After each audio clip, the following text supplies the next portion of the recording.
South Africa, a land of diversity, history, and sometimes tension.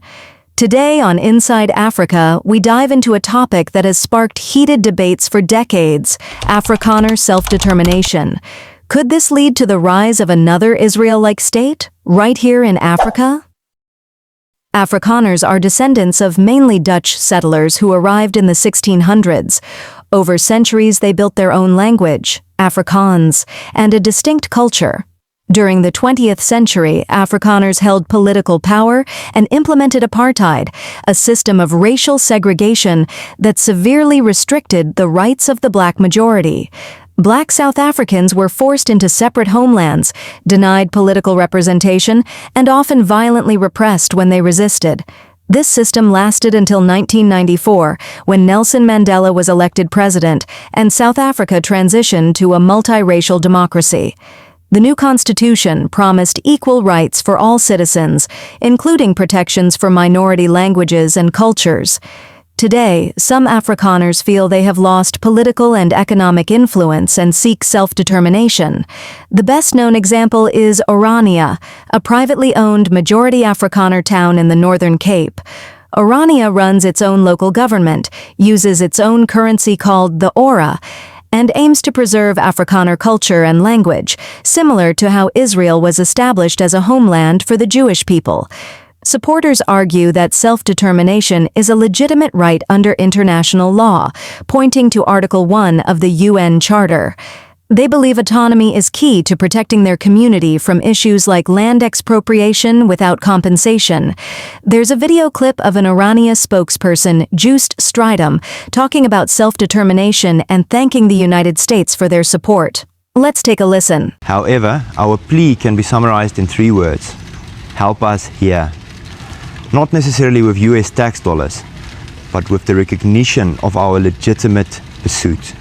That is the pursuit of Afrikaner self-determination in an autonomous region. Recognizing us as an ethnic people leads to a conclusion, and that is that the only sustainable option for Afrikaners is an autonomous area. The South African government even signed this as the Afrikaner Accord on Self-Determination in the 1990s, which states that Afrikaner self-determination is a legitimate pursuit. Our highest ambition is not to be resettled or relocated. Our highest ambition is freedom. We ask the White House to recognize this, and we also extend that wish to all other nations. With the grace of God and the help of our friends, this can be made possible. Thank you very much. That was Joost Strijdom, Orania's spokesperson, calling for international recognition of their movement. His statement reflects growing calls for international recognition of Afrikaner autonomy and protection against policies they view as threats to their future. But this idea is controversial. Critics say self-determination could deepen divisions and weaken South Africa's unity. Some accuse Afrikaner movements of trying to bring back racial exclusivity under a new name.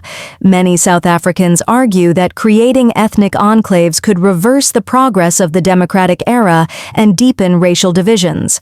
They point out that the Constitution already protects minority rights.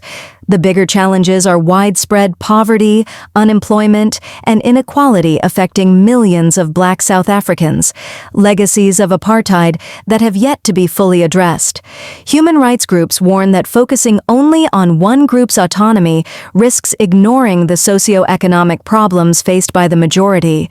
So, will we see an independent Afrikaner state, a so-called Israel in Africa? Experts say it's unlikely in the near future, but the movement continues to grow slowly, especially among Afrikaner youth who feel disconnected from the politics of modern South Africa. What do you think? Should Afrikaners be allowed to create their own state, or is unity the only way forward for South Africa? Let us know your thoughts in the comments, and don't forget to like, share, and subscribe to Inside Africa for more stories that shape our continent.